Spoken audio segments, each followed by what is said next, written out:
Sarah, 28 ans, se bat depuis des années pour lancer son entreprise de design.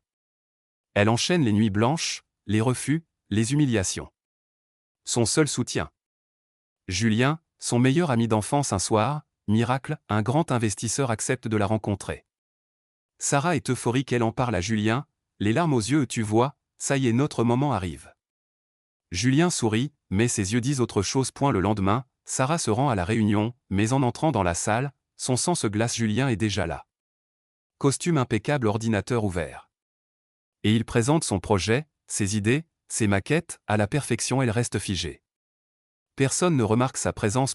Et quand enfin leurs regards se croisent, Julien lui lance un petit sourire froid. Sarah est détruite. Mais elle ne dit rien. Pas un mot, elle l'applaudit même à la fin. Tout le monde croit qu'elle est fière de lui. En réalité, elle prépare sa vengeance. Pendant 3 semaines, elle rassemble enregistrements, preuves de plagiat. Elle se tait, elle sourit. Elle attend. Jour de la grande signature.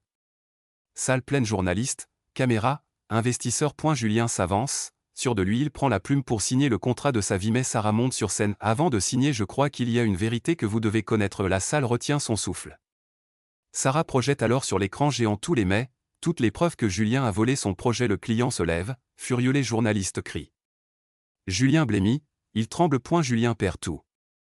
Son nom est détruit, sa carrière finie. Sarah, elle, signe le contrat, mais avant de tourner les talons, elle s'approche de lui, et murmure la confiance, ça ne se trahit qu'une seule fois, et elle part, sans jamais se retourner.